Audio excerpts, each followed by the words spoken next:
Bismillahirrahmanirrahim. Assalamualaikum warahmatullahi wabarakatuh.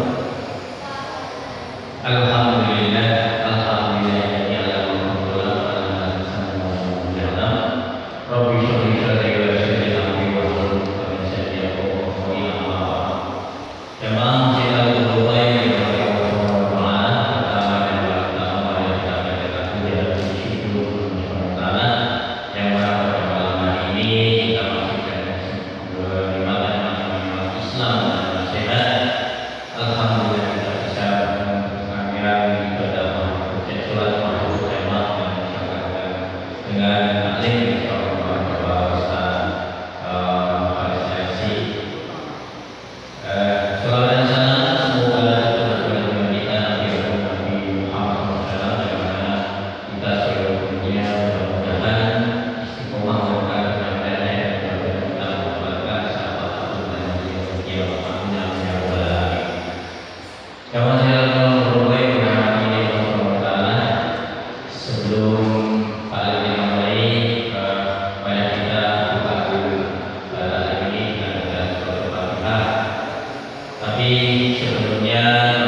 Bismillahirrahmanirrahim. Faslun wa min syurutis sholati at-taharatu minal hadatsil akbari wa huwal ghusl walladhi yujibuhu khamsatu asya. khuruzul mani wal jima' wal haid wal nifas wal wiladah.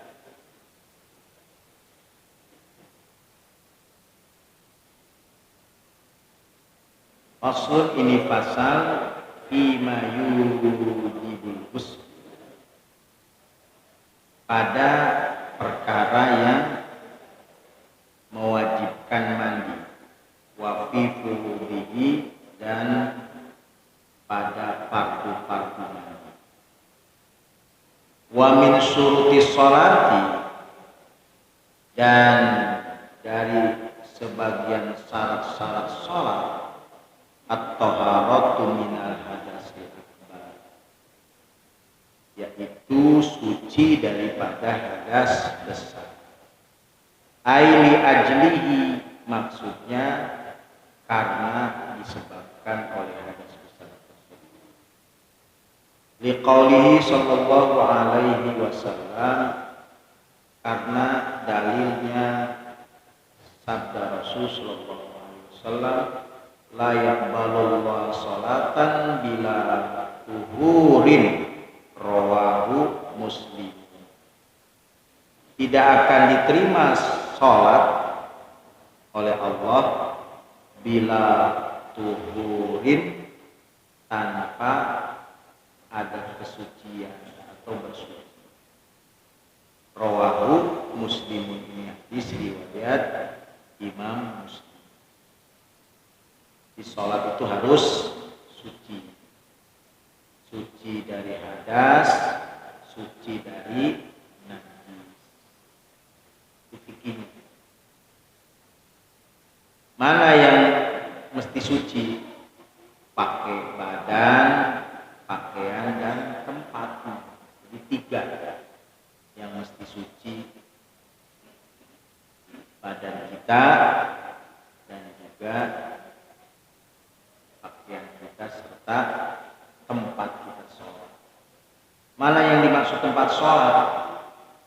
Yang di koridor kita berada pada koridor sholat. Di ukuran makanya kan ada sejadah. Jadi sekitar sejadah aja. Kalau kiri kanannya, depan belakang itu ada najis, itu tidak termasuk. Bagaimana kalau kita sholat di atas iteng? Itengnya di bawah, suci, ya.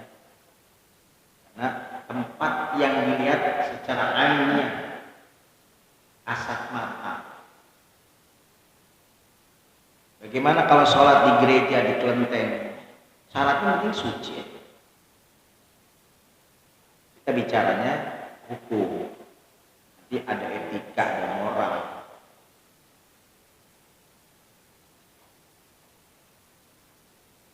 Kemudian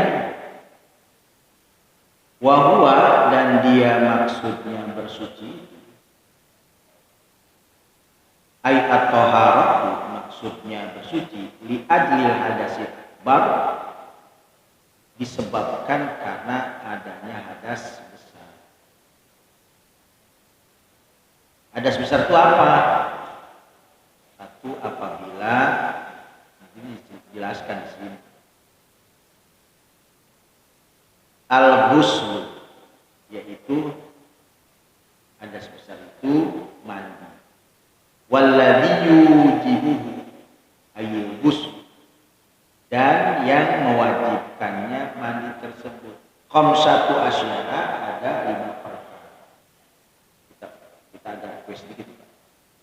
Pertama, khurujul mani, keluar mani, ay minal insani nafsihi. Maksudnya air mani seseorang manusia, dirinya sendiri, punya dirinya, kan mani orang lain. Ila kharijil hasyafati fi rajuli, sampai keluar dari cetok baja. Hasyafa itu kepala kemaluan, helm, apa nyebutnya? keluar di kepala kemaluan firrojuli bagi laki-laki. Itu disebut keluar mani kalau udah meleleh dari dalam. Wa ila dhahiril farji fil bikri, kan itu. Dan dimaksud keluar mani sampai kepada zahirnya kemaluan, maksudnya vagina fil bikri bagi anak gadis. Jadi anak gadis akan dianggap keluar sperma kalau sperma itu sudah ada di luar kemaluan. Wa ila ma'ali yajibu ghusluhu fil istinja'i fi thaibi, dan sampai pada yang mewajibkan membasuhnya saat istinja fisaibi bagi wanita yang sudah janda. Itu ada beda tuh. Wanita yang sudah janda akan dianggap keluar mani itu menyebabkan dia mandi manakala air mani itu sudah berada di tempat yang wajib diistinjahi.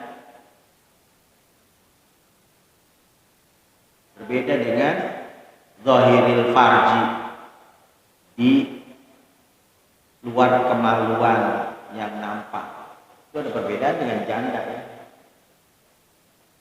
Penting Pak dikasih tahu nanti kepada istri kita, anak kita.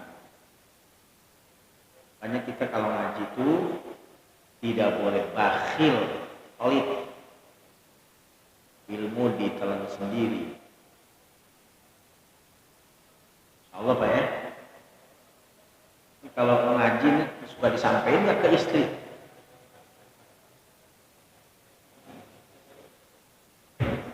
Kalau dengan istri Pak, itu harus lebih familiar harusnya. Saya perhatikan secara umum masyarakat kita ini sama istri malah tegang gitu ya, enggak familiar. Ya ini ada dasarnya Pak begini. Kan saya sering sampaikan. Man katama ilman ujima lahu yawmal qiyamah bihijamin.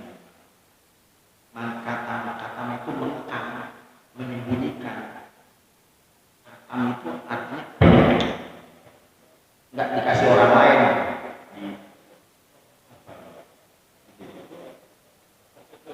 Nah, orang Turki gitu, turunan itu dikekeuh sorangan. Itu kataman. Siapa yang mengkekeuh,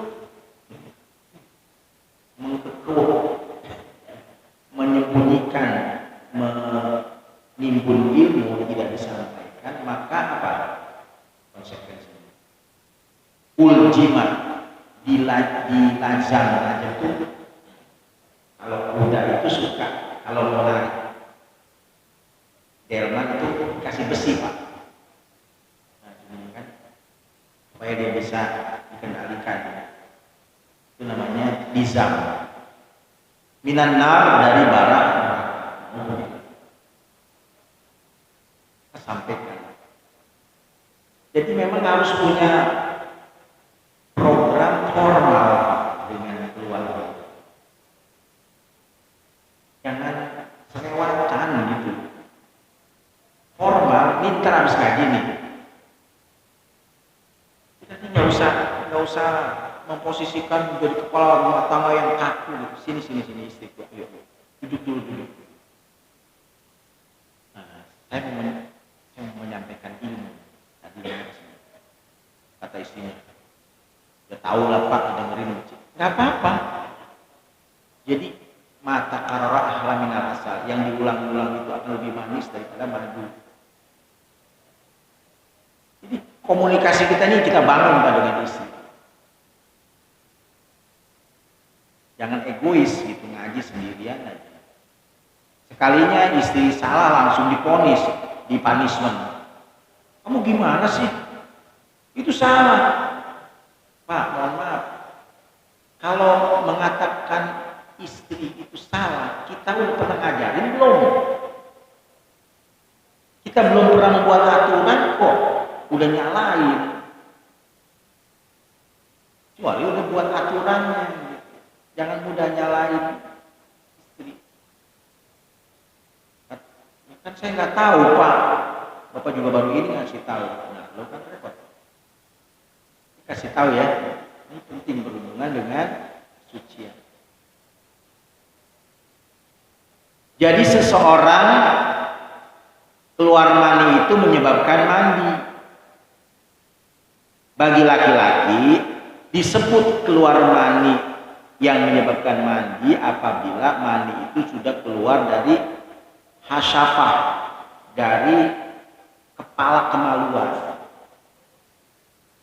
Disebut keluar mani bagi perempuan yang masih gadis apabila mani itu, mani dirinya sendiri sudah berada di luar kemaluan, zahir, nampak yang nampak kemaluan.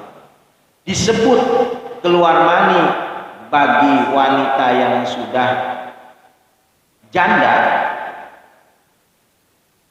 akan menyebabkan dia mandi wajib apabila mani itu sudah berada di tempat yang mewajibkan istinja, baik itu di kemaluan depan atau kemaluan belakang, dubur dan kubul dan dubur. Jadi, kalau mani itu sudah ada di wilayah yang wajib diistinjai, maka itu sudah wajib mandi bagi janda. Karena memang janda beda Pak. Kalau janda itu udah, mohon maaf, dia punya posisinya sudah berbeda dengan gadis. Walau kotrotun, meskipun sekecertan, walau ala launi dami, meskipun mirip warna darah,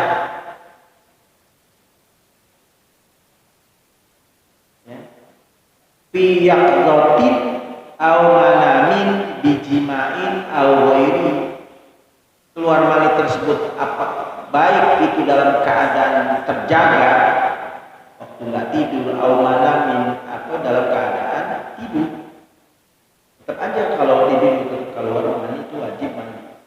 Bijimain au ghairi, disebabkan oleh bersetubuh atau tidak bersetubuh. Dalam kehidupan itu bisa aja yang mustahil terjadi, bisa terjadi. Misalnya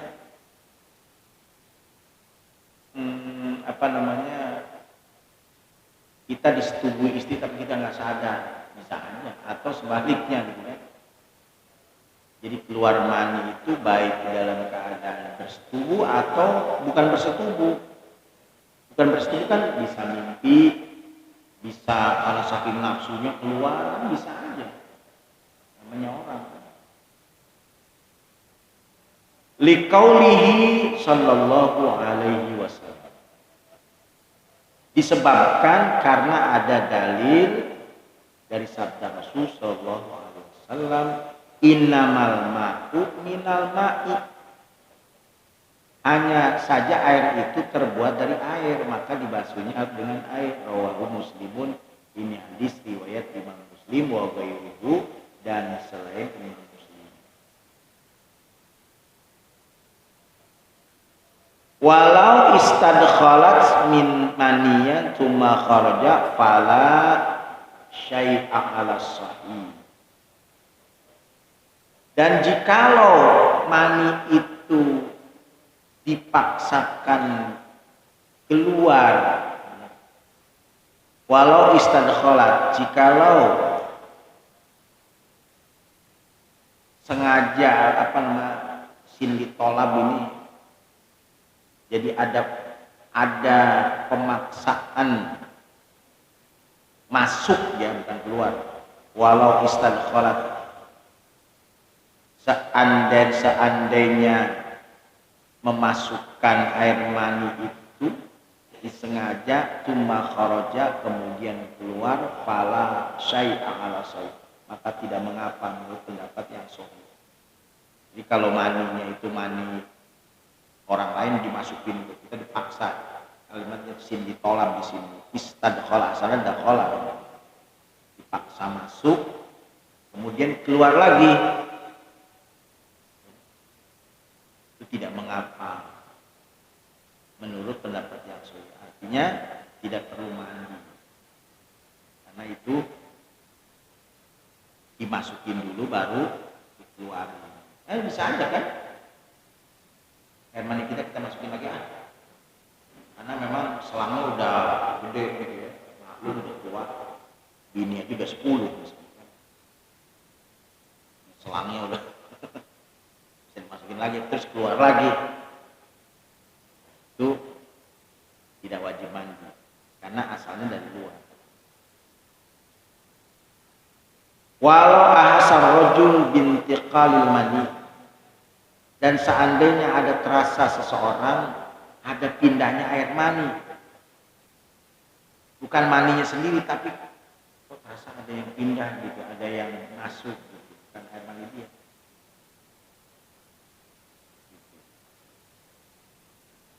Fala husla hatta yatahaqqaq khurujuhu, maka tidak wajib mandi sampai benar-benar jelas secara hakikat keluar mani tersebut. Khilafan li Ahmadi, berbeda pendapat menurut Imam Ahmad. Pendapat Imam Ahmad, siapa Imam Ahmad? Syafi'i, Hambali, Maliki, Hanafi. Jadi ini Hambali kan Imam Ahmad. Kalau menurut pendapat ulama Hambali atau mazhab Hambali berbeda. Walau kharajal mani ba'da niktasal, jikalau keluar mani itu setelah mandi, lazimahu i'adatil ghusl, maka harus mengulang kembali mandi tersebut. Itu tadi kan menurut Imam Ahmad, beda pandangan ya menurut Imam Ahmad. Kemudian ini beda lagi. Seandainya keluar mani itu setelah mandi, maka itu wajib mengulang kembali mandi. Khilafan li Maliki, ada pendapat yang berbeda menurut Imam Malik. Kalau menurut Imam Malik mah enggak harus mengulang. Enggak. Jikalau seseorang merasa ada perpindahan mani, maka itu tidak wajib mandi sampai ada keyakinan yang kuat dalam dirinya bahwa itu keluar mani dari dirinya, itu baru wajib mandi. Tapi menurut Imam Ahmad, walaupun ada perpindahan mani, tidak sampai harus dengan jelas yakin, tetap wajib mandi. Kemudian jikalau air mani itu keluar setelah mandi, tadi kan kalau air mani kemudian setelah mandi keluar lagi, itu menurut Imam Syafi'i, ini kan kita mazhab Syafi'i, itu wajib mengulang mandi lagi. Tapi khilafan li Malikin, menurut Imam Malik mah enggak harus mengulang. Disinilah Pak maksudnya fikih itu dinamis, tidak satu hukum saja. Sebagian ilmu fikih itu dinamis. Tapi kita juga kan kalau memang mau bermazhab konsekuen. Kalau tidak darurat ya jadi kita bermazhab Syafi'i aja, kecuali darurat. Mazhab Syafi'i itu seseorang misalnya akan dianggap batal wudu apabila bersentuhan laki-laki dengan perempuan yang bukan muhrim, termasuk istri. Ini menurut Hambali enggak. Bagaimana kalau di Mekah? tawaf kita berdesak-desakan, orang-orang tinggi-tinggi Turki, perempuannya kita kan gesekan apa namanya kulit kita. Ya sudah, kita oper mazhab sementara. Kalau kita menggunakan Syafi'i nggak selesai-selesai Pak. Tawaf itu, kalau tawaf itu kan berbarengan dengan jarum jam ya. Hah? Terbalik. Dia terbalik gitu. Terbalik kan. Itu tawaf. Tapi kalau mazhab Syafi'i itu berbarengan dengan jarum jam. Kalau kita menggunakan mazhab Syafi'i, kapan selesai benturan terus. Maka over mazhab sementara.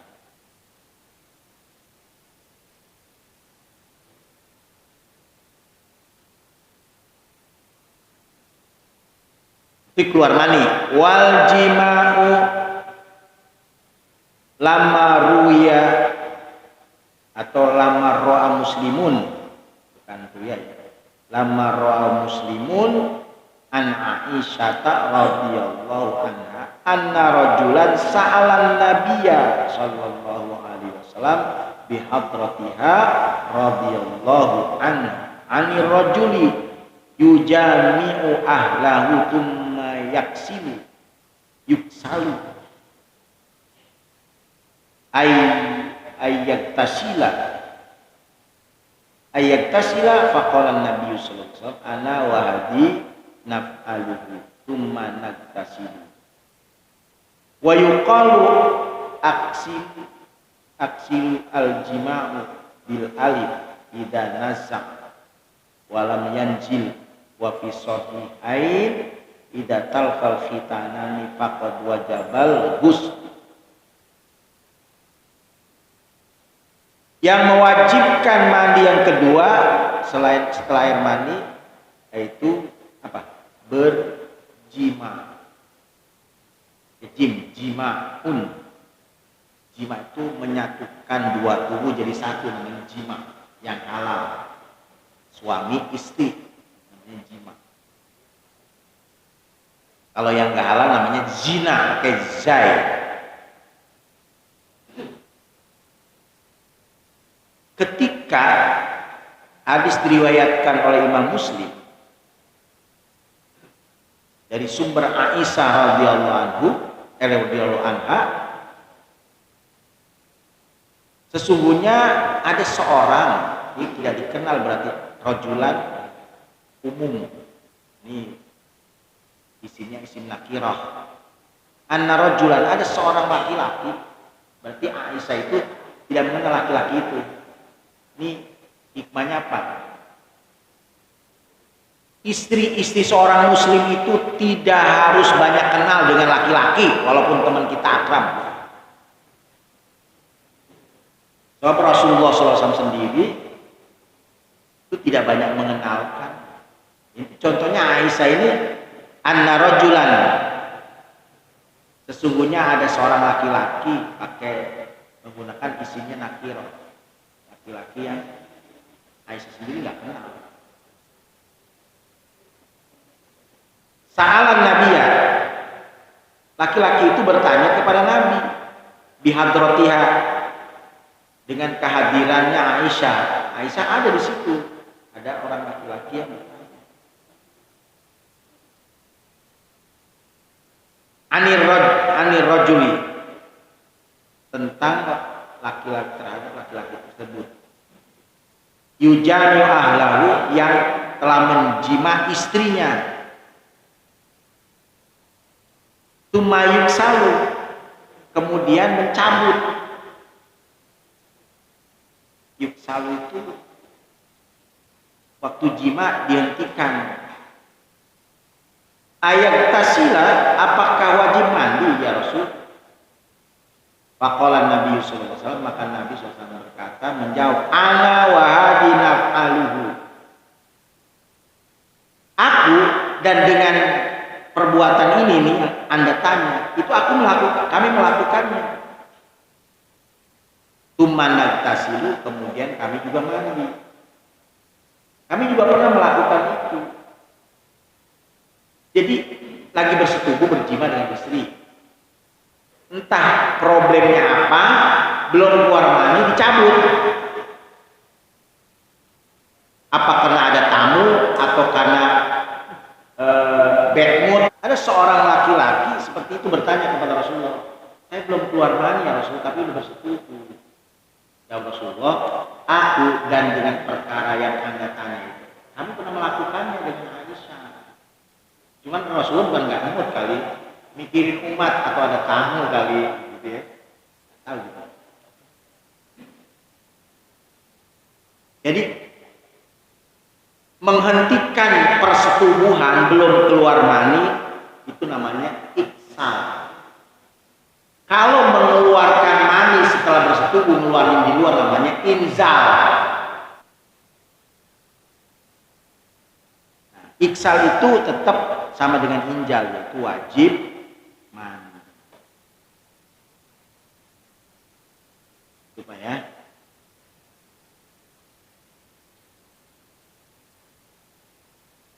Kemudian wa yuqalu, dan ada ulama berpendapat aksilul jima bil alif. Aksil. Kata-kata aksil al-jima itu dengan alif. Idza naza, apabila sudah naza, sudah merempeng. Walam yanzil, dan tidak keluar. Wa fi sahihain, dan menurut pendapat Imam Bukhari dan Muslim, ini menurut Imam Bukhari dan Muslim, idal talqal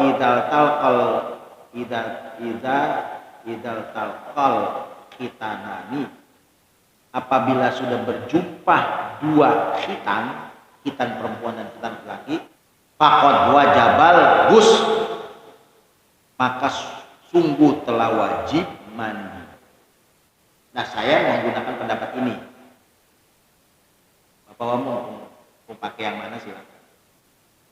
Assalamualaikum warahmatullahi wabarakatuh. Assalamualaikum. Ini cerita tentang najis ya Pak. Karena di sini ada dua versi antara pro dan kontra. Kalau pribadi saya, la haula wala quwata illa billah Pak. Dan saya mau tanyakan, kalau saya tutup mata alias innalillahi wa inna ilaihi raji'un, saya mau bertanya dengan Bapak jujur, apa kalau saya bertato? Terima kasih. Assalamualaikum warahmatullahi wabarakatuh. Baik. Ketika kita mandi wajib dan wudhu, tidak boleh ada benda yang menghalangi sesuatu masuknya air ke pori-pori yang menjadi anggota wudhu dan semua anggota badan yang wajib dibasuh. Kalau saya begini, tato itu halal saja, asal kalau mau wudhu, mau mandi, dibuang gitu aja. Bodoh amat. Ya. Yang penting kalau mau wudhu, mau mandi wajib, itu tato dibersihin, karena tato itu menghalangi pori-pori sehingga air tidak masuk ke dalam pori. Salah satu kesempurnaan wudhu dan mandi wajib itu apabila air masuk ke pori-pori. Tato itu kira-kira menghalangi enggak? Kalau memang enggak menghalangi enggak masalah. Tapi kalau ditanya apa hukumnya bertato, boleh, asal kalau mau mandi wajib dan wudhu dihilangin. Bagaimana udah terlanjur, dulu bajidor barisan jiwa doraka, kemudian insaf punya tatonya gambar naga. Atau kan serem, nggak ada tato gambar malaikat, gambar kita, jangan kan? Biasa tatonya serem, gambar mau cetung, gambar karena iya, harusnya gitu, gambar mesin cuci gitu. Sedangkan itu permanen. Usahakan dulu dihilangkan. Sekarang udah banyak alat kedokteran, ahli kesehatan untuk menghilangkan. Kalau memang nggak hilang juga ya sudahlah, haula wala quwata. Cuma jangan langsung bersandar kepada la haula wala quwata. Ya, jadi atau kan ada juga yang nggak permanen kan ada. Atau gambar masjid gitu nggak apa-apa. Atau yang serem-serem baik. Ada lagi yang mau silakan? Ya, saya menyampaikan begitu. Jadi hubungan suami istri berjima itu bagian dari ibadah. Karena ibadah berarti kan berdiri pahala. Bagaimana supaya disebut ibadah? Ada tertib dan ada adab. Ya. Nah ini ngaji ini pentingnya nih, mesti lagi konsen, yang lagi bikin hutang atau salah persepsi. Jadi gini, bersetubuh dengan istri saya kita tidak boleh telanjang bulat, tidak boleh vulgar. Mungkin kalimat tidak boleh ini diralat kali. Mesti ada sehelai kain. Jadi meskipun istri sendiri tidak boleh vulgar. Itu sebenarnya yang saya sampaikan. Harus ada sehelai kain. Cukup ya? Saya kira itu. Nanti kita jelaskan adab mandi. Kalau ini kan umum, nanti ada adabnya bagaimana cara. Ada waktu ya. Semoga Allah bimbing kita semua Pak ya untuk memahami, karena ini penting sekali berhubungan dengan urusan yang membuat kita sah atau tidak sah ibadah kepada Allah, terutama masalah sholat. Demikian mari kita tutup dengan doa kifaratul majlis. Subhanallah wa bihamdika asyhadu an la ilaha illa anta astaghfiruka wa atubu ilaik. Wassalamualaikum warahmatullahi wabarakatuh. Terima kasih yang tadi yang bikin yang menyebabkan kita mati bisa ya ini belum tuntas baru dua. Yang pertama yaitu ini apa itu keluarnya mani, ada yang kedua simak. Kita